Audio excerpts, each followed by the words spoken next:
Math वाले sir absent थे, इस वजह से मेरी क्लासेस लग गई थी। अब अपनी कंटिन्यूस रहने वाली है। आवाज क्यों नहीं आ रही? आवाज चालू है बेटा, चालू है। अब आ रही है? ठीक है। मैं ये बोल रहा हूँ, अपनी जो क्लासेस थी बीच में, पहले स्टार्टिंग में अपन ने 3 दिन कंटिन्यूस किया था। उसके बाद अब बाकी की जो क्लासेज है वो अब लगातार रहने वाली है अभी अपनी, है ना? ठीक है। तो अभी एक बार मैं आप लोगों को, फिर भी अपन ने 3 दिन पुराना, आप लोगों को भूल गए होंगे कुछ चीजें, सारी चीजें, तो मैं एक बार रिवाइज करा देता हूँ कि अपन ने क्या क्या चीज पढ़ा था। ठीक है ना? जैसे कि अपन ने स्टार्टिंग करी थी, पर्यावरण क्या होता है। हमारे चारों तरफ का पाए जाने वाला जो आवरण है वो पर्यावरण है। परि प्लस आवरण मैंने बताया था आपको, फ्रेंच वर्ड होता है। ठीक है। परि का मतलब चारों ओर, आवरण का मतलब आवृत। ठीक है। उसके बाद में मैंने आपको बताया था कि जो पर्यावरण है उसी के अंदर जैव मंडल के बारे में बात करी थी। जैव मंडल क्या होता है? जहां पर भी आपका जीवन संभव हो, जहां भी आपका जीवन संभव हो, ऐसा जगह, ऐसी जगह को अपन क्या बोलते हैं? जैव मंडल बोलते हैं। जैव मंडल जो बनता है वो 3 चीजों से मिलकर के बना होता है। मैंने आपको बताया था, स्थल मंडल, वायुमंडल और जलमंडल। ठीक है। स्थल मंडल में मैंने आप लोगों को बताया था कि जितने भी आपके पहाड़ वगैरह है, जो धरती है, वो सारी चीजें किसमें आती है? स्थल मंडल के अंदर। वायुमंडल के अंदर मैंने बताया था जो भी आपके चारों तरफ वायु का जो आवरण है वो क्या कहलाता है? वायुमंडल कहलाता है। जल मंडल के अंदर मैंने आपको बताया था महासागर, झरने, ये नदियां वगैरह जो है वो सब किस में आते हैं? जल के अंदर आते हैं। फिर मैंने आपको जल के बारे में पूरा डिटेल में बताया था, कितना पानी किस रूप में है अपने यहाँ पे है। वो सारी चीजें अपन ने बात कर चुके हैं। मैं एक बार सिर्फ थोड़ा थोड़ा सा बता रहा हूँ अपन ने क्या क्या पढ़ लिया है। ठीक है। वायुमंडल के अंदर मैंने आपको फिर से 5 पार्ट में डिवाइड करके बताया था। कौन कौन सा? पहला मैंने आपको बताया था क्षोभ मंडल, फिर मैंने आपको बताया था समताप मंडल, उसके बाद बताया था मैंने मध्य मंडल, उसके बाद बताया था मैंने आयन मंडल, और फिर बहिर्मंडल। यही बताया था। इसके बाद में अपन ने कुछ बातें जो करी थी वो करी थी, पर्यावरण के लिए जो सम्मेलन हुए थे उनके बारे में अपन ने बात करी थी। उसमें सबसे पहले मैंने आपको बताया था, पहला पर्यावरण सम्मेलन स्टॉकहोम के अंदर 1972 स्वीडन के अंदर होता है। ठीक है। उसके बाद अब 20 साल बाद में रियो के अंदर होता है, जिसको पृथ्वी शिखर सम्मेलन के नाम से भी जाना जाता है। उसके बाद में 10 साल बाद में जोहान्सबर्ग में होता है, और उसके 10 साल यानी कि पृथ्वी शिखर सम्मेलन जो 1992 में हुआ था, उसके 20 साल बाद फिर से रियो के अंदर होता है। जो 1992 में पृथ्वी शिखर सम्मेलन होता है उसी के अंदर यूएनएफसीसीसी की बात हुई थी, United nation framework convention on climate change. उसी की जो मीटिंग होती है हर साल, उसको अपन कॉन्फ्रेंस ऑफ पार्टीज के नाम से जान जाते हैं, यानी कि सीओपी के नाम से जानते हैं। कॉप के बारे में मैंने आपको बताया था। सीओपी जो कॉन्फ्रेंस ऑफ पार्टीज जो कि सबसे पहले हुई थी वो 1995 के अंदर बर्लिन के अंदर हुई थी, बताया था। उसकी जो तीसरी मीटिंग हुई थी वो क्योटो प्रोटोकॉल के रूप में जानी जाती है, जिसका संबंध किससे है? ग्रीन हाउस गैसेस के कार्बन उत्सर्जन को कम करने से है। अभी अगर अपन बात करें 2030 में जो आयोजित है, मतलब प्रस्तावित जो है, वो कहां पे है? यूएई के अंदर है। इससे पहले जो 2022 में हुई थी वो कहां पे हुई थी? मिस्र के अंदर हुई थी। इसके अलावा अपन ने आपको बताया था मॉन्ट्रियल समझौता के बारे में, मैंने आपको बताया था। मॉन्ट्रियल समझौता किसके लिए जाना जाता है? ओजोन परत के संरक्षण के लिए जाना जाता है। भारत के अंदर भी अपन ने कुछ बातें करी थी। भारत में मैंने आपको बताया था वन्य जीव संरक्षण अधिनियम 1972। उसके बाद 1973 में टाइगर रिजर्व के बारे में बताया था। 85 के अंदर मैंने आपको बताया था पर्यावरण वन मंत्रालय की स्थापना की गई। 86 में अधिनियम आया था। 88 में वन नीति आती है। उसके बाद जल नीति, पर्यावरण नीति, इनके बारे में बताया था। ठीक है। तो ये सारी बातें अपन कर चुके हैं। उसके बाद मैंने आपको एक टॉपिक पढ़ाया था, बायोस्फीयर रिजर्व, जो कि मैन एंड बायोस्फीयर रिजर्व के तहत यूनेस्को के द्वारा आयोजित किया जाता है, जो कि 1971 से स्टार्ट हुआ था। भारत के अंदर 1986 से स्टार्ट हुआ था। मैंने सारे के सारे जितने भी बायोस्फीयर रिजर्व है 18 के 18, उनको मैंने मैप के अकॉर्डिंग मैंने आप सभी लोगों को बताया था, जिसमें से 11 को किसके अंदर सम्मिलित किया गया है? अपने मैन एंड बायोस्फीयर रिजर्व के अंदर। बायोस्फीयर रिजर्व क्या होता है? ऐसी जगह जिसमें अपन को संरक्षित करना होता है। उसके अंदर 3 पार्ट में फिर मैंने डिवाइड करके बताया था आप लोगों को, कौन कौन से? एक तो बफर जोन होता है, एक ट्रांजिशन जोन होता है, और एक कोर जोन होता है। ठीक, सबसे अंदर कोर जोन, उसके बाद buffer zone, sorry buffer zone, और फिर ट्रांजिशन जोन, यही बताया था। उसके बाद मैंने लास्ट क्लास में जो बात करी थी वो मैंने करी थी इकोलॉजी से संबंधित। इकोलॉजी की करी थी। इकोलॉजी का मतलब मैंने आपको बताया था घर। ठीक है। इको का मतलब मैंने बताया था ना, घर। लॉगस, लॉजी से लॉगस बनता, लॉगस से लॉजी बनता। लॉगस का मतलब होता है अध्ययन, मतलब आपके घर का अध्ययन करना है। घर के अंदर क्या चीज होती है? जैविक और अजैविक चीजें होती है, यही बताया था। जैविक और अजैविक चीजों का आपस में जो अध्ययन करते हैं अपन, उसे ही क्या कहते हैं, इकोलॉजी कहते हैं। लेकिन अपन को जो घर मान के चलना है वो किसको मान के चलना है, संपूर्ण पृथ्वी को मान करके चलना है। यही बताया था, वसुधैव कुटुंबकम की बात करी थी अपन लोगों ने। इकोलॉजी के बारे में मैंने आपको बताया था कि जो वर्ड देने वाले व्यक्ति थे वो कौन थे, अर्नेस्ट हैकल। इसके अलावा एक व्यक्ति का नाम और बताया था, रीटर, जो कि एग्जाम के अंदर क्वेश्चन घूम रहा है, बताया था अर्नेस्ट हैकल और रीटर। इसके अलावा इसके जो पिता के बारे में ईपी ओडम, ठीक है, इकोलॉजी बता दिया था। उसके बाद में मैंने इनके जैव और अजैविक कारकों के अंतरक्रिया के स्तरों के बारे में बताया था। मैंने बताया था अजैव का अजैव के साथ संबंध, जितनी भी पूरी पूरी ज्योग्राफी होती है वो अजैव का अजैव के साथ संबंध है। फिर मैंने बताया था अजैव का जैव के साथ संबंध, यानी कि जो अनुकूलन वाला एग्जाम्पल मैंने आपको बताया था कि जैसा सिचुएशन होती है वैसा वैसा आदमी हो जाता है, तो अजैव का जैव के साथ। उसके बाद बताया था जैव का अजैव के साथ, जितने भी आपके प्रदूषण वगैरह हैं वो सारे किस में आ जाते हैं, जैव का अजैव के साथ। फिर मैंने बताया था जैव का जैव के साथ। इसमें मैंने आपको क्या बताया था कि जो जैव संपदा का ह्रास हो रहा है, जिसमें मैंने एग्जाम्पल भी देकर के बताया था, डोडो नामक जो पक्षी था उसका और गूलर के पेड़ के ऊपर वो निर्भर था। यही बताया था, जब आपने डोडो को खत्म किया था तो गूलर ऑटोमेटिकली खत्म होना स्टार्ट हो गया है। ठीक है, यही बातें करी थी। तो अपन किसी भी कोई भी चीज जो कि आपकी संपदा है उसको अगर आप नष्ट करोगे तो उसका क्या इफेक्ट पड़ेगा पृथ्वी के ऊपर या आपकी प्रकृति के ऊपर, एनवायरनमेंट के ऊपर, वो अपन को भी नहीं पता होता, उसी की अपन को स्टडी करनी होती है। यही सारी बातें करी थी। इकोलॉजी के बाद मैंने आपको बताया था इकोसिस्टम पारिस्थितिकी तंत्र। पारिस्थितिकी तंत्र क्या बताया था कि जैविक और अजैविक कारकों के अंतरक्रिया मतलब अंतर संबंध की वजह से जिस तंत्र का निर्माण होता है वो क्या कहलाता है, आपका इकोसिस्टम कहलाता है, पारिस्थितिकी तंत्र कहलाता है। इसके बारे में संकल्पना देने वाले व्यक्ति कौन थे, तो थे आर्थर टेंसले। यहां तक बातें कर चुके थे। उसमें फिर मैंने आपको पारिस्थितिकी तंत्र के प्रकार के बारे में बताया था, कृत्रिम बताया था, प्राकृतिक बताया था, जिसमें मैंने बगीचा, नदियां, पहाड़ वगैरह इन सब के एग्जाम्पल आपको दिए थे। ठीक है, एक्वेरियम वगैरह का दिया था ना कृत्रिम के अंदर, खेत, बगीचा, ये तो सारे कृत्रिम में आ जाते हैं। प्राकृतिक में क्या आ जाते हैं, नदियां, पहाड़, झरने, ये सारे के सारे किस में आ जाएंगे, प्राकृतिक के अंदर आ जाएंगे। फिर इसी को मैंने आपको बताया था जलीय और स्थलीय। फिर मैंने आपको बताया था आकार के आधार पे, साइज के आधार पे, नैनो, माइक्रो, मैक्रो और मेगा। यहां तक मैंने बात कर ली थी। फिर मैंने लास्ट में जो आपको लिखा रखा है वो लिखा रखा है इकोटोन। यही है, क्लियर है सारी चीजें। इकोटोन क्या होता है, दो पारिस्थितिकी तंत्रों के मध्य का जो बेनिष्ठ क्षेत्रफल होता है। जैसे कि मैंने बताया था आपको, एक पारिस्थितिकी तंत्र ये है, एक पारिस्थितिकी तंत्र ये है। दो पारिस्थितिकी तंत्र फर्स्ट और सेकंड के जो बीच वाला जो कॉमन एरिया है ये आपका क्या कहलाता है, इकोटोन कहलाता है। और कुछ रह गया क्या, सारी चीजें कवर हो गई पूरी 3 क्लास की, यही पढ़ाया है ना, शांति है, ठीक है। अब आगे चले।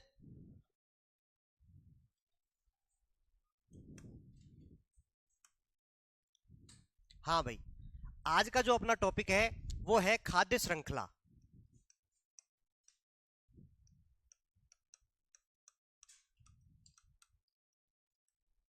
या फूड चेन।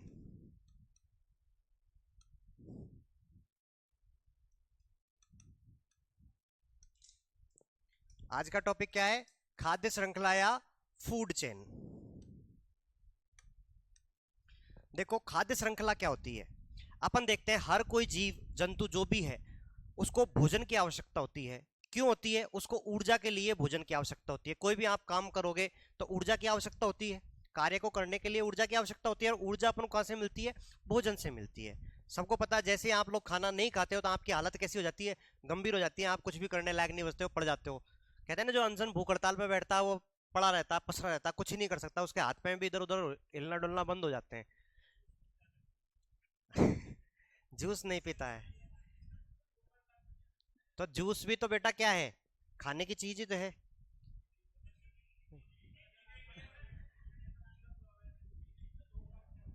वो तोड़ने के टाइम पे पीते हैं। हो सकता है भैया, कोई बड़ी बात थोड़ी है, पीछे पीछे पी सकता है, ठीक है ना, वो कोई बड़ी बात नहीं है। वो डिपेंड करता है आपका जो नेता है वो वास्तव में जेन्युइन है या चीटर है, डिपेंड इस बात पे करता है। क्लियर है। अपन को देखना है खाद्य श्रृंखला क्या होती है। तो भोजन या ऊर्जा के लिए जैविक कारक यानी कि जीव जंतु जैविक कारकों का आपस में एक दूसरे के ऊपर निर्भरता की वजह से जिस चेन का निर्माण होता है, जिस श्रृंखला का निर्माण होता है, उसे अपन क्या बोलते हैं? खाद्य श्रृंखला कहते हैं। सही बात है। यानी कि भोजन या ऊर्जा एक ही बात है, ऊर्जा कह लो चाहे भोजन कह लो, ऊर्जा कहां से मिलेगी? भोजन से।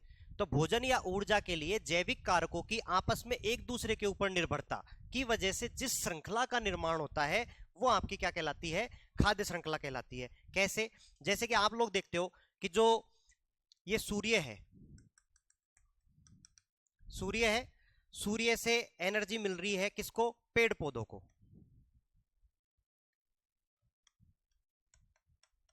ठीक है, पेड़ पौधों से भोजन मिल रहा है किसको?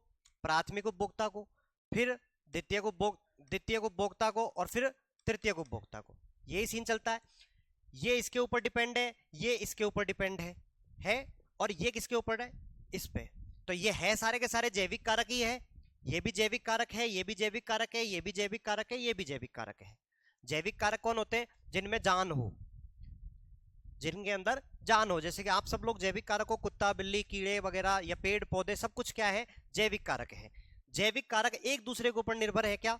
भोजन के लिए है। जो आप शाकाहारी आदमी है वो तो डायरेक्ट इसके ऊपर निर्भर है, जो शाकाहारी नहीं है, नॉन वेजिटेरियन है, वो किस पे आधारित है? इनके ऊपर आधारित है। ठीक है, यही है। तो इन्हीं का एक दूसरे के ऊपर जो निर्भरता होती है उसे ही अपन क्या बोलते हैं? खाद्य श्रृंखला कहते हैं। और खाद्य श्रृंखला का यदि आपसे पूछ ले कि अंतिम या अल्टीमेट सोर्स ऑफ एनर्जी क्या है, तो वो क्या है? सूर्य। क्योंकि सबको एनर्जी कहां से मिल रही है? यहां से मिल रही है। अगर पेड़ पौधे इसको नहीं खाएंगे तो पेड़ पौधे नहीं रहेंगे। भाई पेड़ पौधों को प्रकाश संश्लेषण जरूरी होता है। जरूरी होता है क्या? प्रकाश संश्लेषण से भोजन का निर्माण करते हैं। तो भोजन का निर्माण प्रकाश संश्लेषण किसकी वजह से हो रहा है? सूर्य की वजह से। इसलिए खाद्य श्रृंखला का यदि आपसे अल्टीमेट सोर्स पूछ ले तो वो क्या है? आपका सूर्य है। क्लियर है क्या? तो मैं इसकी एक बार डेफिनेशन लिख देता हूं।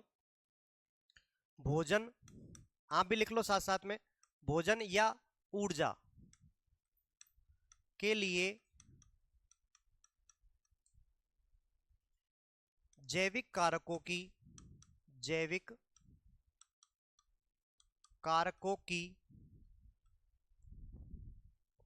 एक दूसरे पर निर्भरता की वजह से जिस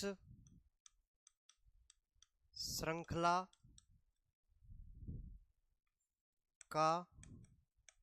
का निर्माण होता है उसे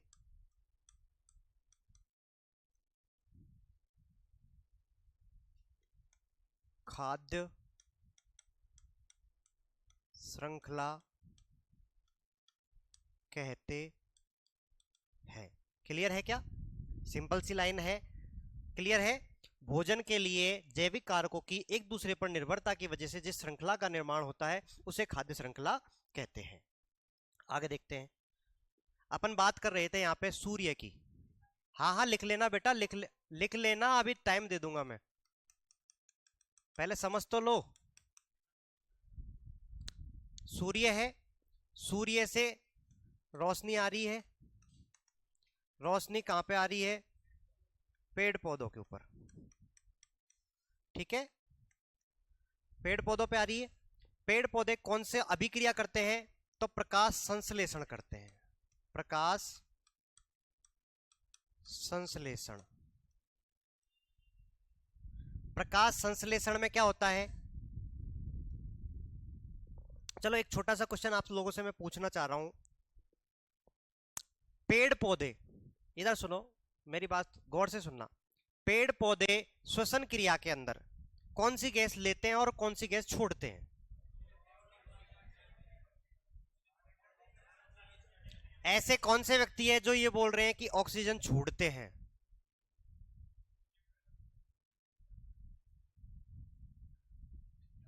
देखो जिन लोगों ने भी हाथ खड़ा किया वो सब गलत है, गलत है। ठीक है, कोई भी चीज है, कोई भी, चाहे वो जैविक में पेड़ पौधे हो, चाहे इंसान हो, चाहे कोई भी हो, हर कोई जो श्वसन क्रिया करता है तो श्वसन क्रिया के लिए ऑक्सीजन अंदर लेता है।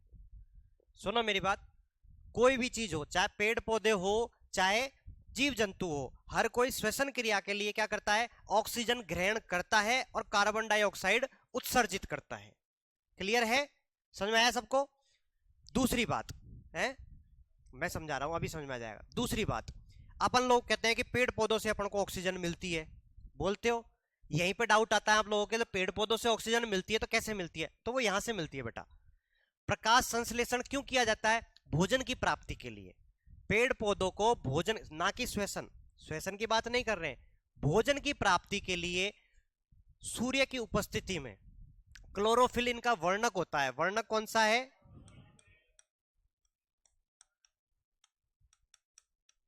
क्लोरोफिल। क्लोरोफिल के अगर आपसे पूछ ले इसके अंदर धातु कौन सी होती है, वो मैग्नीज होती है। ठीक है, कैसे रंग का होता है? पेड़ पौधों का जो हरा रंग होता है ना बेटा, वो भी इसी वर्णक की वजह से होता है। पेड़ पौधों के हरे रंग के लिए जिम्मेदार,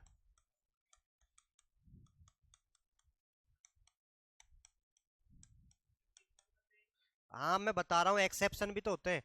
क्लोरोफिल की बात अपन कर रहे हैं, पेड़ पौधों के हरे रंग के लिए जिम्मेदार जो होता है वो क्लोरोफिल होता है। दूसरी बात,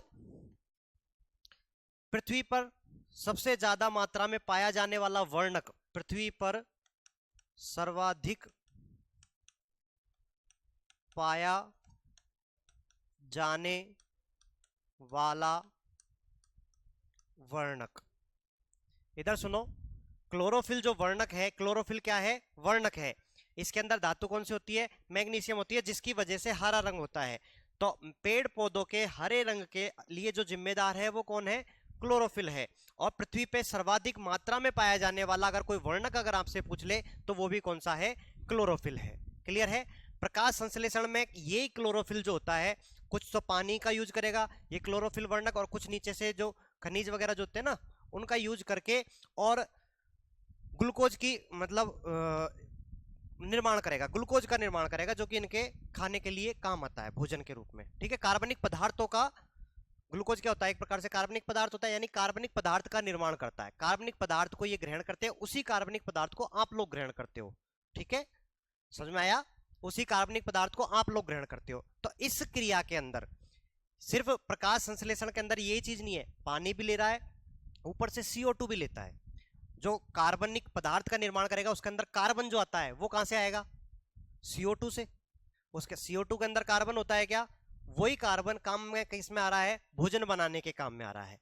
इसी की वजह से पृथ्वी के ऊपर ऑक्सीजन और कार्बन डाइऑक्साइड का जो संतुलन बना रहता है वो भी किस वजह से रहता है? प्रकाश संश्लेषण की वजह से। समझ में आया? अगर आपसे एक क्वेश्चन आ जाए एग्जाम में, एक घूम रहा है मार्केट में ये भी, कि पृथ्वी के ऊपर वायुमंडल के अंदर ऑक्सीजन और कार्बन डाइऑक्साइड का जो संतुलन बनाए रखने के लिए जो चीज जिम्मेदार है वो क्या है? उसके अंदर प्रकाश संश्लेषण ऑप्शन के अंदर हो सकता है, श्वसन ऑप्शन के अंदर हो सकता है, उत्सर्जन ऑप्शन के अंदर हो सकता है, कुछ भी ऑप्शन हो। आपको क्या आंसर करके आना है? प्रकाश संश्लेषण करके आना है। समझ में आया? पृथ्वी पे ऑक्सीजन और CO2 के जो संतुलन के लिए अगर जिम्मेदार है तो क्या है? प्रकाश संश्लेषण है। क्लियर है? प्रकाश संश्लेषण कार्बन डाइऑक्साइड, पानी और कुछ खनिज तत्वों की उपस्थिति में, सूर्य के तापमान की उपस्थिति में क्रिया करके क्या बनाएगा? कार्बनिक पदार्थ का निर्माण कराएगा, जो कि भोजन है पेड़ पौधों का। उसी भोजन को आप लोग ग्रहण करते हो। उसी भोजन को क्या करते हो आप? पेड़ पौधों ने यूज किया, जैसे फल वगैरह बनाया, जो कुछ बनाया, पेड़ पौधों का सिस्टम चलता रहता है। अब वो फल को कौन खाते हो? आप लोग खाते हो ना। कोई जरूरी नहीं है फल को ही खाओ, आप पत्तियों को भी खा सकते हो, आप जड़ को भी खा सकते हो, आप तने को भी खा सकते हो, लेकिन बन तो वो किससे रहा है? इसी से रहा है। मतलब जो ग्रोथ हो रही है पेड़ पौधे की वो किसकी वजह से हो रही है? भोजन की वजह से, प्रकाश संश्लेषण की वजह से। समझ में आया? उसी से पूरी पूरी सिस्टम चल रहा है, खाद्य श्रृंखला चल रही है। समझ में आया क्या? तो प्रकाश संश्लेषण में क्या क्या चीज आएगी? प्रकाश संश्लेषण के अंदर एक तो CO2, ठीक है, सूर्य का प्रकाश, जल और कुछ मात्रा में खनिज लवण हो सकते हैं। अब सुनो, यहां से CO2 लिए इन्होंने, अब जब उत्पाद बनाएंगे तो कुछ तो मात्रा में कार्बनिक पदार्थ बनता है और कुछ मात्रा में क्या बनती है? ऑक्सीजन बनती है। अपन कहते हैं ना पेड़ पौधे हमें ऑक्सीजन देते हैं, तो ये CO2 से C तो ले लिया इन्होंने, CO2 से C ले लिया, बच गया ऑक्सीजन, उसको इन्होंने वातावरण में छोड़ दिया है। समझ में आया? हाँ भाई बोलो। ऑक्सीजन ग्लूकोज के अंदर क्या होता है? ग्लूकोज के अंदर क्या होता है? कार्बनिक पदार्थ होता है, उसके अंदर भी ऑक्सीजन होती है, लेकिन ज्यादा मात्रा में रहती है, तो उसको निकालने के लिए ऑक्सीजन बस जो बाई प्रोडक्ट होता है उसके अंदर ऑक्सीजन भी निकल रिलीज होती है। ग्लूकोज के अंदर भी होता है ऑक्सीजन, लेकिन कुछ मात्रा में ऑक्सीजन भी रिलीज होती है। ठीक है ना? केमिस्ट्री के अंदर आप लोग देखते हो ना, ग्लूकोज का फॉर्मूला C6H12O6 वगैरह कुछ ऐसे, उसमें भी ऑक्सीजन होता है, लेकिन एक्स्ट्रा मात्रा में ऑक्सीजन और रिलीज होता है, जो कि आप लोगों के श्वसन क्रिया के काम आ जाता है। ठीक है ना? समझ में आया? क्या हुआ? हाँ, क्लियर है क्या? समझ में आया क्या ये चीज? आगे देखो। नहीं आया कि? एक सेकंड, क्यों चालवा दो? जिसके समझ में नहीं आया बताओ कौन है? अरे आ गया क्या? हाँ तो फिर ठीक है।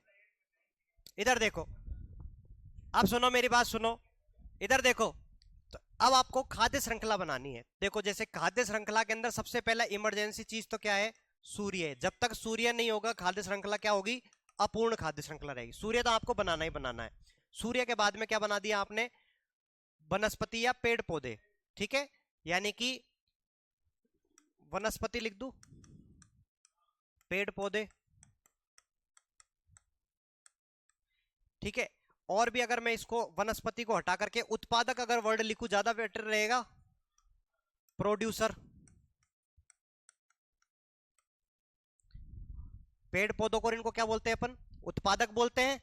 यही उत्पादन कर रहे हैं ना। उत्पादन करने का काम कौन कर रहा है? आप लोग तो कर नहीं रहे, आप लोग थोड़ी कर रहे हो, यही कर रहे हैं ना। आप तो इसको डायरेक्ट यूज कर रहे हो। जैसे पालक की सब्जी लेके आए, तो पालक को आप फ्राई करके बढ़िया छौंक छांक करके वो वाला काम कर रहे हो, लेकिन पालक जो है वो तो ये बना रहे हैं ना। ठीक है, पालक के अंदर मिर्ची भी डाल रहे हो तो वो यहीं से आ रही है, आ रही है। धना भी डाल रहे हो तो वो भी यहीं से आ रहा है, आ रहा है ना।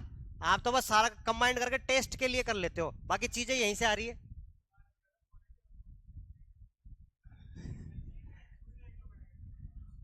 बनाने का काम कौन कर रहा है? आप तो सिर्फ अपना फर्ज निभा रहे हो, कर्तव्य कर रहे हो।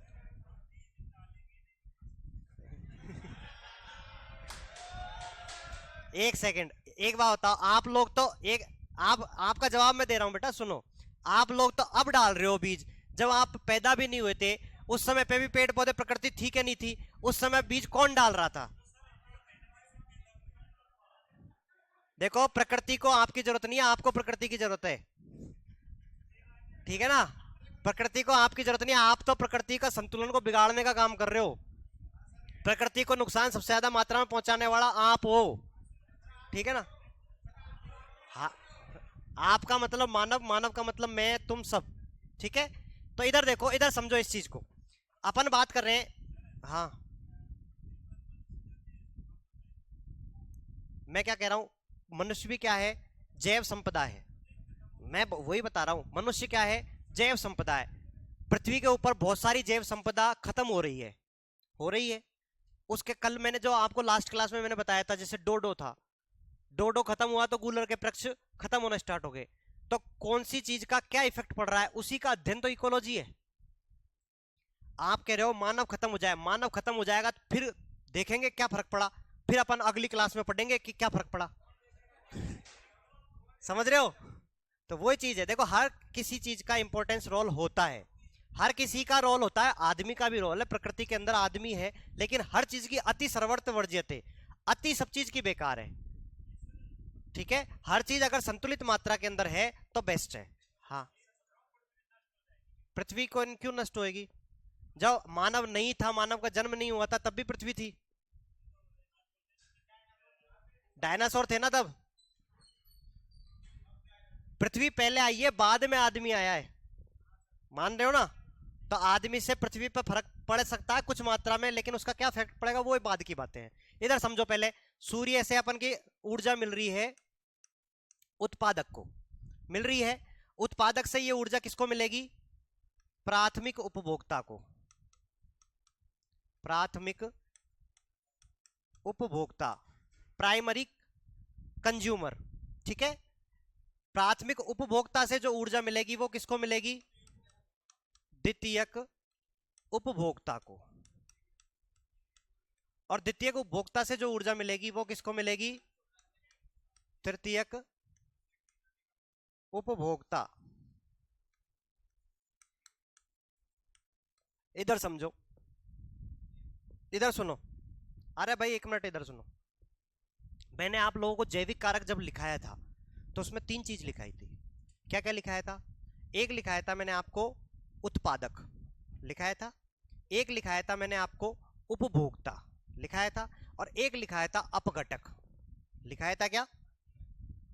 अब मैं यहां पे देखो आपको क्या क्या चीज दिख रही है। उत्पादक दिख रहा है, उपभोक्ता दिख रहा है, लेकिन अपघटक नहीं दिखा अभी तक। खाद्य श्रृंखला के अंदर जैविक कारकों के एक दूसरे के ऊपर निर्भरता की वजह से जिस श्रृंखला का निर्माण होता है वही खाद्य श्रृंखला कहलाती है। इसके अंदर उत्पादक और उपभोक्ता आ गए, अपघटक बच रहे हैं। अगर आपसे पूछूं मैं अपघटक को मैं यहाँ पे कहां पे लिखूं? इसके आगे लिखूं या इनके बीच में लिखूं या कहां लिखूं? कोई बता सकता है? तृतीयक के बाद।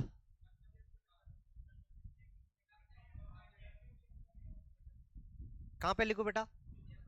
तृतीयक के बाद। तृतीयक के बाद तो जगह ही नहीं बची बेटा, कहां लिखूं? है तृतीयक के बाद, द्वितीयक के बाद, छठे नंबर के बाद, तृतीयक की जगह। सब लोग गलत हो। इधर सुनो, हाँ मैं वही बता रहा हूँ, सुनो तो सही मेरी बात। अपघटक खुद नहीं कर रहे, मैं बता रहा हूँ, समझो। अपघटक क्या होते हैं? छोटे छोटे जीवाणु कीटाणु वगैरह जो कि बची सड़ी गली चीज होती है उनको खत्म करने का जो काम करते हैं, डिकम्पोजर जिसको अपन बोलते हैं, ठीक है। आप बोल रहे हो, कुछ लोग बोल रहे हैं तृतीयक के बाद। मैक्सिमम का आंसर सुनो मेरी बात सुनो। कुछ बोल रहे हैं द्वितीय से तृतीयक के बीच में लिखना है, कुछ बोल रहे हैं तृतीयक के बाद चौथे पांचवें और आएंगे उसके बाद लिखना है, कुछ बोल रहे हैं यहाँ पे लिखना है इसके बाद में।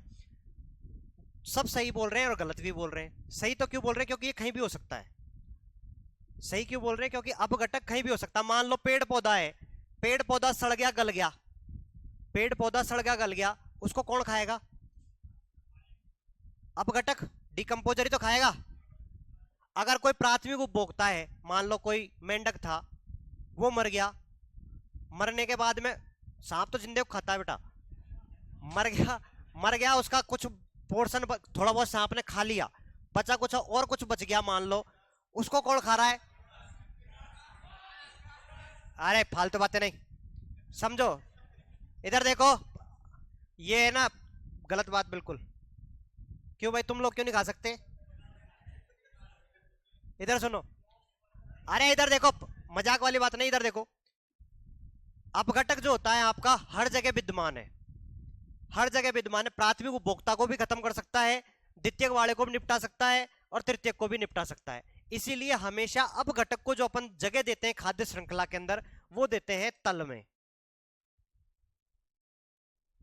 कहां पे देते हैं? तल में। इसमें क्या आएगा आपका? अपघटक आएगा। अपघटक कहीं भी हो सकता है, वो यहां भी हो सकता है, वो यहां भी हो सकता है, वो यहां भी हो सकता है, और लास्ट में भी हो सकता है, ठीक है।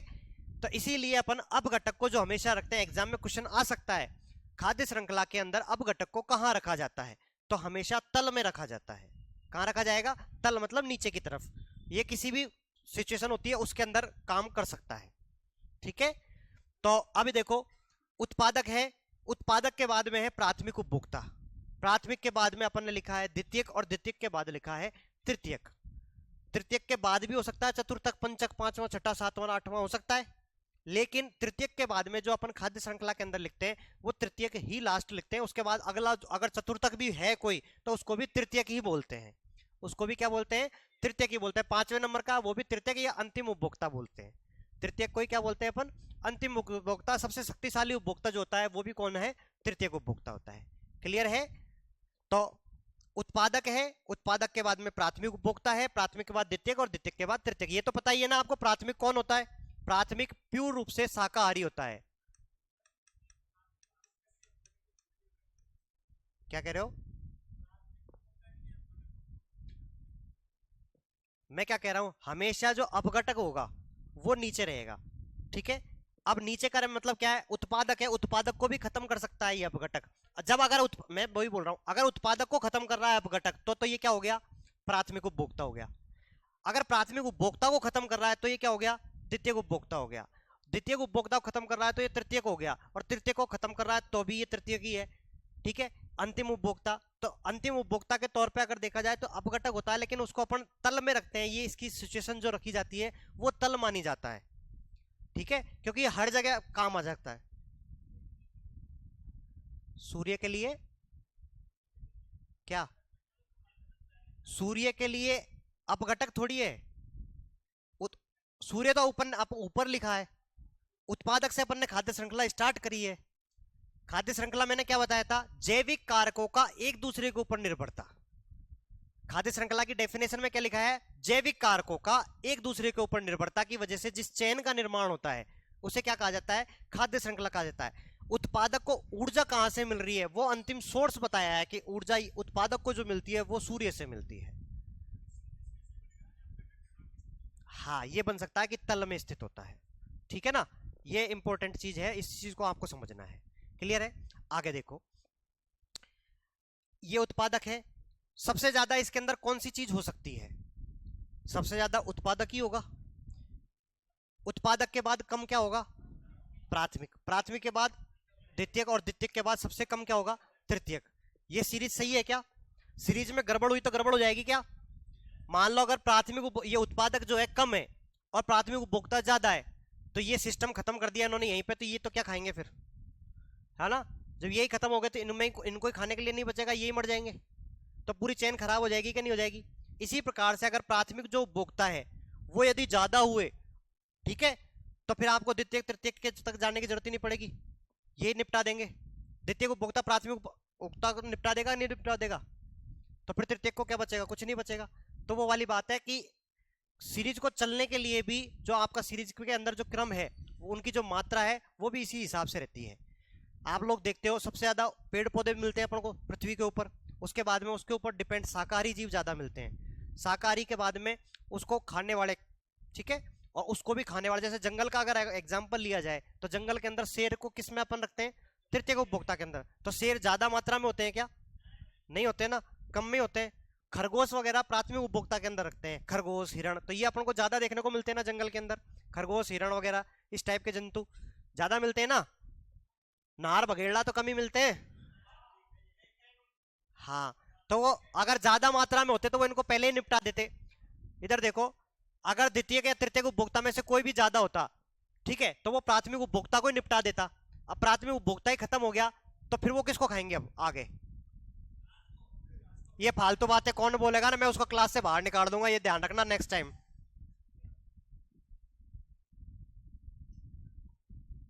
थोड़ा सा डेकोरम बनाए रखो, फालतू बातें ना करो। क्लियर है, समझ में आया। अब देखो एक चीज और, इसके बाद आता है ऊर्जा का नियम। ऊर्जा का नियम, इसके बाद आता है आपका ऊर्जा का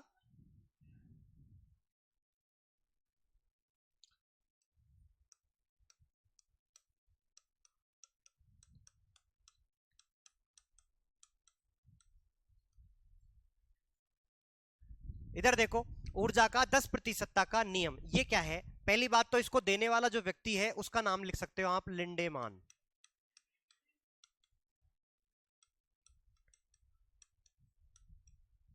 ठीक है, 10% का नियम क्या चीज है उसको समझो। 10% का नियम ये होता है कि मान लो उत्पादक के पास 100% एनर्जी है, कितनी है, 100% एनर्जी है, तो इस 100% का सिर्फ 10% आपका जो नेक्स्ट चरण है, जो पोषक चरण चल रहे हैं इनके, एक से दूसरे तीसरे चौथे पांचवें जो भी है, तो इस तरीके से जो इसके अगला जो नेक्स्ट स्तर होगा, पोषक स्तर जो नेक्स्ट स्तर होने वाला है, उसके अंदर जो ऊर्जा जाने वाली है वो कितनी जाएगी, 10%। यानी कि इसका मतलब क्या है, मान लो इसकी 100% है, कितनी है, 100, तो अब इधर कितनी जाएगी, 10%, यानी कि 10 जाएगी। इधर कितनी जाएगी, 10 का 10%, 1, और इधर कितनी जाएगी, 0.1। इससे भी और आगे होता तो उसमें कितनी जाती, 0.01। ठीक है, यही नियम क्या है आपका, ऊर्जा का नियम है। क्लियर है, हाँ, पूरी नहीं खर्च हो जाती है ना कुछ, जैसे प्राथमिक उपभोक्ता है वो भी तो अपनी एनर्जी रिलीज कर रहा है, काम में वो भी तो ले रहा है। तृतीयक को क्यों नहीं होता है? जितनी भी उसको एनर्जी में, वो उसकी देखो उसकी संरचना उस हिसाब की होती है कि वो कम एनर्जी में भी चीजें भी तो ज्यादा खाता है ना वो। सबसे शक्तिशाली वही रहता है। अब भगवान ने बनाया भैया। अगर सबसे शक्तिशाली इसको नहीं बनाता तो ये तृतीयक थोड़ा ना कहलाता। ठीक है, अगर सबसे शक्तिशाली ये नहीं होता तो ये तृतीयक ही नहीं होता, ये कहीं इधर होता, इधर होता तो इसको निपटा देते। हम्म। हाँ तो वो मनुष्य तो सर्वाहारी है ना। एक चीज होती है शाकाहारी, एक होता है मांसाहारी, और एक आपो अलग ही कैटेगरी बना दी। बता रहा हूं ना, सर्वाहारी की श्रेणी में आता है मनुष्य, आता है सर्वाहारी। सर्वाहारी का मतलब होता है जो शाकाहारी भी है और मांसाहारी भी है, यानी कि जो हार्बीवोरस भी है और कार्निवोरस भी, यानी कि ओमनिवोरस है। ठीक है, तो इधर देखो मनुष्य कहां पे आता है, अगर वो शाकाहारी है तो इधर आ जाएगा। ठीक है, अगर वो शाकाहारी है तो प्राथमिक में आ जाएगा। अगर उसने किसी खरगोश को मार के खाया है तो किस में आ जाएगा? द्वितीयक में। और अगर उसने किसी शेर को खा लिया तो तृतीयक में आ जाएगा। ठीक है, वो डिपेंड करता है कि वो किसको खा रहा है। हाँ हाँ, तो उसका इधर कोई योगदान नहीं है। ठीक है ना, आगे देखो,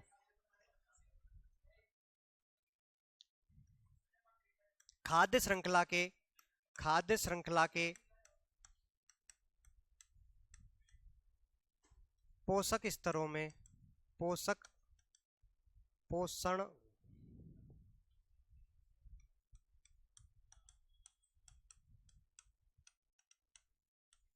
ऊर्जा का प्रवाह एक दिशीय एवं 10%, एक दिशीय एवं 10% के अनुसार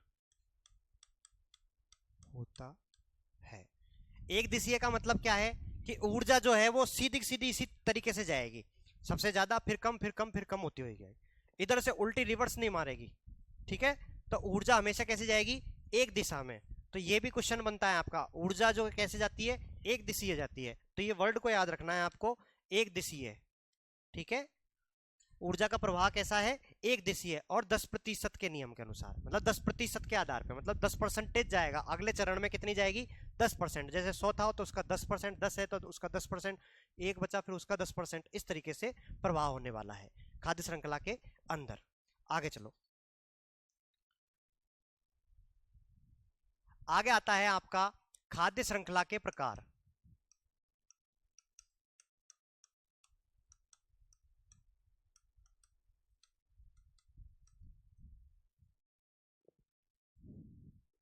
खाद्य श्रृंखला के प्रकार, खाद्य श्रृंखला 3 प्रकार की होती है। कितने प्रकार की होती है? 3 प्रकार की। कौन कौन सी होती है समझो। एक होती है आपकी परभक्षी, परभक्षी खाद्य श्रृंखला, इसी को चारण खाद्य श्रृंखला के नाम से भी जाना जाता है। इसी को किस नाम से जाना जाता है? चारण। और इसी को ग्रेजिंग, ग्रेजिंग के नाम से भी जाना जाता है। कौन सी श्रृंखला है? परभक्षी खाद्य श्रृंखला, या चारण खाद्य श्रृंखला, या ग्रेजिंग खाद्य श्रृंखला। क्या होती है अभी बताता हूं। दूसरे नंबर की जो होती है वो होती है परजीवी, परजीवी खाद्य श्रृंखला। तीसरे नंबर की जो होती है वो होती है आपकी मृतोपजीवी, मृतोपजीवी खाद्य श्रृंखला, डेट्रियस। ठीक है, मृतोपजीवी डेट्रियस खाद्य श्रृंखला, परभक्षी, चारण, ग्रेजिंग, परजीवी और मृतोपजीवी। क्लियर है? परभक्षी क्या होती है? परभक्षी का अंदर मतलब ये है, पर मतलब पराया, और भक्षण मतलब भक्ष कर जाना, मतलब दूसरे चीज को पूर्ण रूप से खा जाना, ये परभक्षी हो गया। इसका मतलब क्या हुआ है कि जो आपका पहले नंबर का जो उत्पादक होगा, उत्पादक से खाया किसी छोटे जानवर ने, उस पूरे छोटे जानवर को पूरा, उससे बड़ा जानवर है वो पूरा खा गया, उस बड़े जानवर को उससे बड़ा जो जानवर है वो पूरा का पूरा साफ कर गया। इस प्रकार से यदि कोई श्रृंखला चल रही है तो वो कौन सी कहलाएगी? आपकी परभक्षी या चारण, मतलब पूरा चाट के खा जाना। चारण का मतलब क्या हो गया? चाट के खा जाना। तो चारण और ग्रेजिंग, ठीक है, ये तीनों एक ही बात है। इसमें क्या होता है, एक छोटा जीव को पूरा पूरा जो दूसरा बड़ा जीव है वो खा जाएगा, उस बड़े जीव को उससे जो बड़ा जीव है वो पूरा पूरा खा जाएगा। इसके अंदर जो अंतिम, जो तृतीय उपभोक्ता है वो सबसे शक्तिशाली होगा। बोलो, सबसे बड़ा जानवर कौन है? जैसे शेर आ गया ना, अगर डिपेंड करता है कौन सी जगह पे अपन पारिस्थितिकी तंत्र पढ़ रहे हैं। जैसे अगर अपन जंगल का पारिस्थितिकी तंत्र पढ़ रहे हैं तो उसके अंदर शेर को या बाघ को रखेंगे, ठीक है। इसी प्रकार से अगर समुद्र का पढ़ेंगे तो समुद्र के अंदर जो शार्क मछलियां हैं वो खाती हैं, ठीक है, व्हेल है, ठीक है। तो जो बड़ा जानवर होगा वो छोटे को खा जाएगा, छोटी मछली को उससे बड़ी वाली मछली खाएगी, उससे बड़ी वाली को और बड़ी मछली खाएगी। तो डिपेंड करता है आप कौन सी जगह का तंत्र पढ़ रहे हो सकता है कि जो आपकी श्रृंखला है वो छोटी सी खत्म हो जाए। जैसे कि मान लो सबसे पहले उत्पादक था, उत्पादक को किसी कीट पक्षी ने खाया, उसको कोई मेंढक ने खाया, मेंढक को सांप खा गया और सांप मर गया, और सांप मरने के बाद में उसको अपघटक खा गए, खत्म। यहां भी हो सकता है। तो सर्प ही अंतिम शक्तिशाली हो गया कि नहीं हो गया? ये डिपेंड करता है कि सीरीज कौन सी चल रही है, ठीक है। ऐसा नहीं है कि शेर ही अंतिम उपभोक्ता, वही सबको खाएगा तभी मानी जाएगी। शेर आया ही नहीं मान लो खाद्य श्रृंखला के अंदर, किसी जंगल में मान लो शेर है ही नहीं, तो सीरीज तो चल रही है। अंतिम उपभोक्ता का मतलब है कि जो जिसको और किसी ने नहीं खाया, जिसको वो लास्ट वो खुद अपने आप मर गया हो, ठीक है, वो आपका अंतिम उपभोक्ता है, सबसे शक्तिशाली परभक्षी के अंदर। क्लियर है? ये कोई जरूरी नहीं है कि वो शेर ही हो सकता है बाघ खा गया हो लास्ट में और बाघ ऑटोमेटिकली मर गया हो बाद में। समझ रहे हो? तो ये बात है। बिच्छू किस में आता है? बिच्छू क्या खाता है? बिच्छू छोटे मोटे कीड़ों को खाता है, छोटे छोटे जो जीव होते हैं उनको खाता है। तो द्वितीय उपभोक्ता हो गया, ठीक है। इधर देखो, सुनो, अब सेकंड नंबर का सुनो, परजीवी क्या होती है? परजीवी खाद्य श्रृंखला कौन सी होती है? ये थोड़ी उल्टी वाली होती है। अभी अपन ने देखा एक छोटा जीव था, उसको बड़ा जीव खाया, बड़े को और बड़े ने खाया। यहाँ पे उल्टा सिस्टम है। जैसे उत्पादक तो है ही, हर किसी सीरीज के अंदर उत्पादक तो रहेगा ही। उत्पादक के बाद में आपने मान लो जो प्राथमिक उपभोक्ता है, प्राथमिक उपभोक्ता जैसे हो सकता है आप लोग हो सकते हो, खरगोश हो सकता है, ठीक है, जो भी है। प्राथमिक उपभोक्ता के बाद में उसको जो खाने वाला है, जो प्राथमिक उपभोक्ता से भोजन ग्रहण करने वाला है, वो उससे छोटा हो, वो क्या हो, उससे छोटा हो, उसी के शरीर में रह करके खा रहा हो, ठीक है। जैसे कि इसका एग्जाम्पल अगर आपको देखना है, सुनो, अरे इधर देख लो, सबसे पहले उत्पादक तो आएगा ही, उत्पादक के बाद में प्राथमिक उपभोक्ता मान लो खरगोश है। इधर देखो, खरगोश है, खरगोश के ऊपर जो जीने वाला है कोई, मान लो जो रहते हैं ना खरगोश के ऊपर, जैसे जुए मान लो, जुए नहीं जानते क्या? या फिर अगर मान लो यहाँ पे उत्पादक के बाद में कुत्ता है, कुत्ता के ऊपर जो कुछ लग जाते हैं ना वो है, बग, हाँ जो भी है। या फिर मान लो ये उत्पादक है, यहाँ पे गाय आ गई, गाय के क्या लगता है, कलीला, चीचड़ा, है ना, लगते हैं ना, लगते हैं क्या, लगते हैं। तो इस प्रकार की यदि कोई श्रृंखला बनती है जिसमें जो बाद वाला जीव है, यानी कि द्वितीय उपभोक्ता या तृतीय उपभोक्ता जो है वो क्या है, छोटा है, और उसके ऊपर रह करके जो प्राथमिक उपभोक्ता है उसके ऊपर छिप करके रह रहा हो, इस प्रकार की अगर कोई सीरीज है तो वो क्या कहलाती है, आपकी परजीवी खाद्य श्रृंखला होती है। अगर विश्व के अंदर अगर आपको देखा जाए, पूछते ना आपके भैया, अपन आप लोग पूछते हो कि आपका सबसे बड़ा शुभ चिंतक कौन है, तो आप सब लोगों का आंसर क्या रहता है? माँ, यही रहता है। लेकिन माँ से भी बड़ा शुभचिंतक यदि कोई आपका है ना, तो ये परजीवी होते हैं बेटा। ये चाहते हैं कि मेरा जो मालिक है जिसके ऊपर मैं रह रहा हूं, मान लो आपकी जुआ है, ठीक है, जुआ आपके शरीर में खोपड़ी में है, तो जुआ ये हमेशा ये चाहेगी, भगवान से प्रार्थना करेगी कि जो मेरा मालिक है जिसके पास मैं रह रही हूं वो खूब खाए पिए बढ़िया और लंबा जिए, 300-400 साल से पहले तो मरे ही नहीं ठीक है, गंजा भी नहीं हो, मतलब सबसे बड़ा शुभचिंतक हुआ कि नहीं हुआ? अगर वो आप लोगों की, वो क्यों चाहता है? क्योंकि जितना ज्यादा आप जियोगे, जितना ज्यादा बढ़िया बढ़िया खाओगे, उतना ज्यादा उसको भी मिलेगा। मिलेगा कि नहीं मिलेगा? जो आपके ऊपर डिपेंड है वही आपका असली शुभचिंतक होगा कि नहीं होगा? सही है। तो माँ से भी बड़ा अगर कोई शुभचिंतक है तो वो कौन है? ये जुए, परजीवी है, ठीक है ना, है? क्या कह रहे हो बेटा? अब यार आकार, अब आप बात ही ऐसी करते हो। अब एक तो होते हैं आदमी भी तो होते हैं, एक छोटा होता है एक बड़ा होता है, तो कोई डिपेंड थोड़ी होता आकार कितना होगा। वो डिपेंड करता है उसका जेनेटिक स्ट्रक्चर से क्या है, किस तरीके से उसके मम्मी पापा कैसे थे, लट्टे कट्टे थे, लंबे थे, छोटे थे, उस हिसाब से चलता है। ठीक है, तो ऐसा कुछ फिक्स नहीं है। क्लियर है? तो परजीवी खाद्य श्रृंखला का मतलब समझ में आया। परजीवी क्या होती है?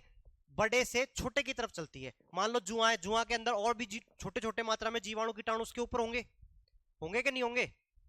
जुआ जो है उसके ऊपर भी कुछ छोटी मात्रा में माइक्रोस्कोप से देखोगे तो उसमें पता चलेगा जुए के ऊपर भी एक दो जने तो बैठे हुए हैं, वो उससे ग्रहण कर रहे हैं, भोजन कर रहे हैं ना। क्लियर है?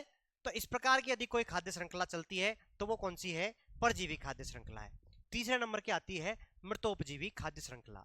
यहाँ पे मृतोपजीवी जो खाद्य श्रृंखला होती है, अपन ने दो खाद्य श्रृंखला देखी है। इस वाली खाद्य श्रृंखला में भी सबसे पहले उत्पादक आता है, उत्पादक के बाद में प्राथमिक उपभोक्ता जो अपन ने पढ़ी है नॉर्मल वाली, उसके बाद द्वितीयक, और उसके बाद तृतीयक, ये पढ़ा है अपन ने।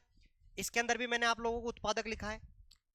मृतोपजीवी जो है, सुनो मेरी बात सुनो, मृतोपजीवी जो खाद्य श्रृंखला होती है, ये जो खाद्य श्रृंखला उत्पादक से स्टार्ट नहीं होती है, ये उल्टा सिस्टम हो गया। इसमें उत्पादक से स्टार्ट नहीं हो रही है, किससे स्टार्ट हो रही है? ये मृत जीव जंतुओं से। मृतोपजीवी का मतलब क्या हुआ? मृत यानी कि भोजन जो ग्रहण करने की शुरुआत जहां से हो रही है वो कहां से हो रही है? मरने वाले से हो रही है, यानी कि मृत जानवरों से, मृत शरीर से स्टार्ट हो रहा है ये। ठीक है, मृत शरीर से फिर इसको कौन निपटाने का काम करता है? अपघटक ही करता है। ठीक है, तो जो मृतोपजीवी वाली जो खाद्य श्रृंखला है वो इस तरीके से चलती है। इसके अंदर गिद्ध, चील, कौवे भी आ सकते हैं। ठीक है, इसी के अंदर मृत शरीर पे से वो भी ग्रहण करते हैं ना भोजन, चील, कौवे, गिद्ध वगैरह जो होते हैं वो भी आ सकते हैं, और उसके बाद अपघटक लिख सकते हो आप। क्लियर है? तो इस प्रकार की जो खाद्य श्रृंखला है जो कि मृत जैव जंतुओं से स्टार्ट होती हो, वो कौन सी है? मृतोपजीवी खाद्य श्रृंखला या डेट्रियस खाद्य चैन। क्लियर है? समझ में आया? तो एक बार नोट डाउन करो पहले सारी चीजें, फिर आगे लिखेंगे। हाँ पूछो। आगे ले लिया, पीछे ले लिया, एक और ले लिया। उत्पादक किस पे निर्भर है? उत्पादक निर्भर नहीं है, प्राथमिक निर्भर है उत्पादक पर,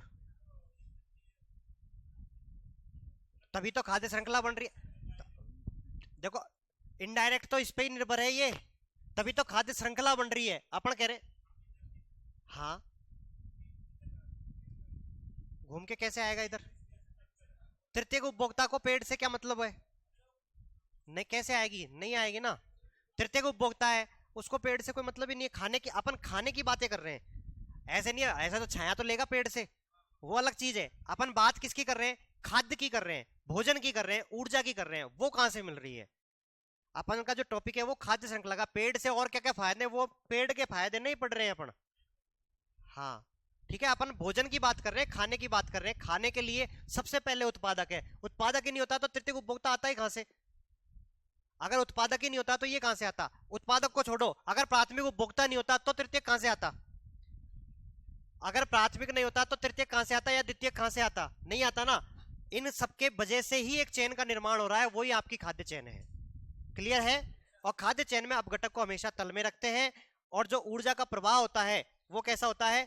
एक दिशीय होता है, और 10% के नियम के अनुसार होता है, यानी कि एक चरण से दूसरे चरण में जो ऊर्जा जाएगी वो 10% जाएगी। ठीक है, इसके बाद अपन ने बात करी है तीन प्रकार की होती है, परभक्षी, परजीवी और मृतोपजीवी। परभक्षी के अंदर तो क्या होता है? छोटा जीव बड़े जीव, बड़ा जीव छोटे जीव को खाता है, उससे बड़ा उसको खाएगा। परजीवी के अंदर क्या होगा? बड़े जीव के ऊपर छोटा जीव, छोटे के ऊपर और छोटा जीव। ठीक है, मतलब उल्टी चल रही है जीवों की साइज के हिसाब से। मृतोपजीवी में उत्पादक की जगह क्या है आपका? मृत शरीर से स्टार्ट हो रही है। तीनों क्लियर है? समझ में आया? लिखो एक बार, कहां तक लिख लिया था? पीडीएफ से उतार लोगे तो आगे चले? टाइम कहाँ हो गया? अभी 7 मिनट है। नहीं, इधर देखो, अगर लिखना है तो अभी 7 मिनट है, लिख सकते हो, नहीं तो मैं आगे पढ़ाऊंगा फिर। हाँ तो फिर ठीक है, मैं आगे पढ़ा देता हूँ।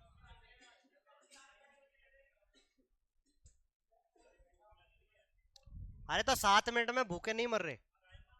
हाँ, अपन खाने पीने की बातें कर रहे हैं यहाँ पे। शांत रहो एक बार। ठीक है, इधर देखो, अरे एक बार इधर देख लो भाई, शांत हो जाओ। इसके बाद आता है खाद्य जाल।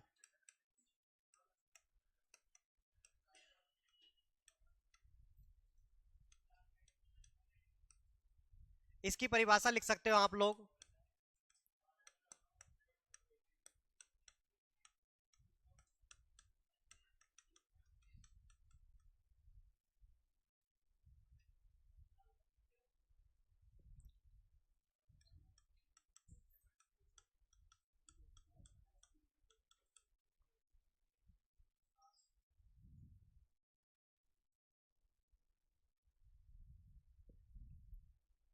के लिए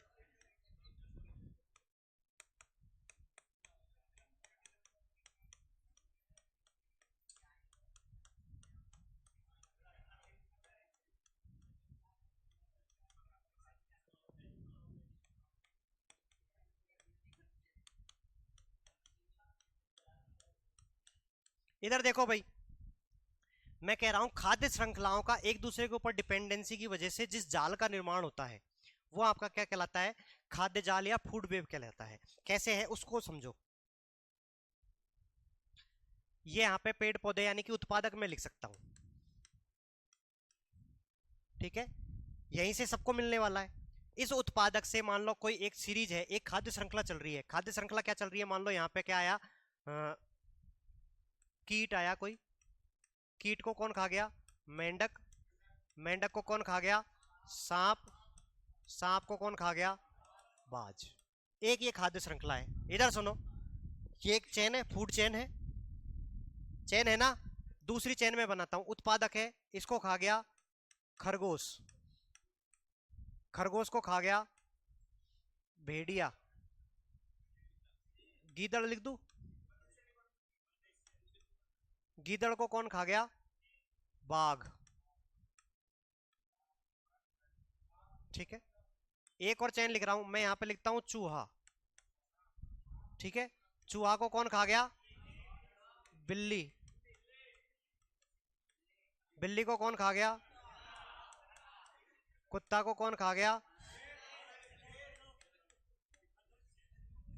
इधर देखो, सुनो, इधर देखो भाई, एक और चीज लिख रहा हूं, अरे इधर सुनो, और क्या लिख सकते हो मैं यहाँ पे, गाय, गाय को कौन खा गया, शेर खा सकता है,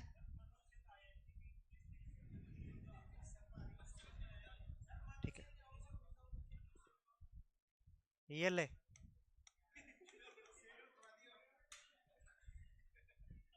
खा सकता है ना, घोड़ी से मार के खा जाए फिर, क्यों, एक बात, शेर को इंसान मार सकता है क्या, तो खा भी सकता है ही तो डाउट था, डाउट था क्या। सबसे खतरनाक, मैं क्या कह रहा हूँ, पृथ्वी को सबसे ज्यादा नुकसान पहुंचाने वाला ही कौन है, मनुष्य। मनुष्य इनमें सबको खा सकता है, ऐसा जितनी भी चीज लिखी है ना, ये कीट को भी खा सकता है। चाइना के खाते, खरगोश को तो खाते ही हो तुम लोग, चूहे को भी खाते हो, अपने यहाँ नहीं खाते, चाइना वगैरह तो खा जाते हैं, खूब देखा होगा बहुत सारे वीडियो में, देखते हो ना।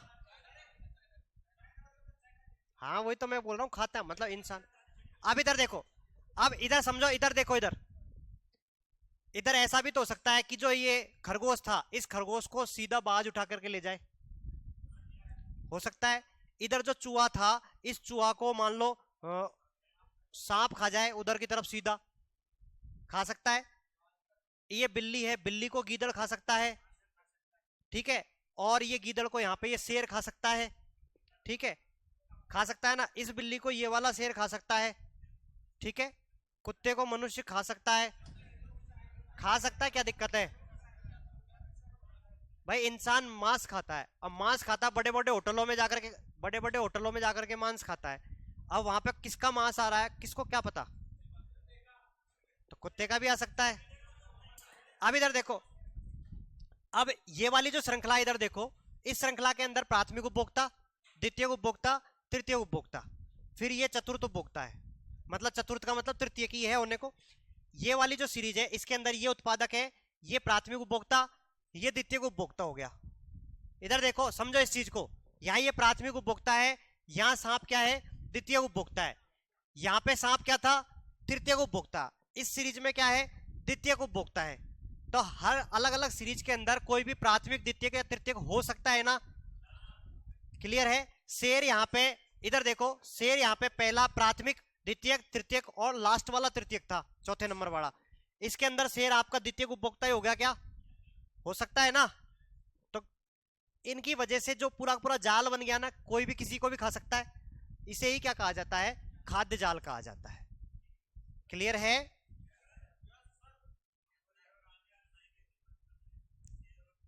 हम्म।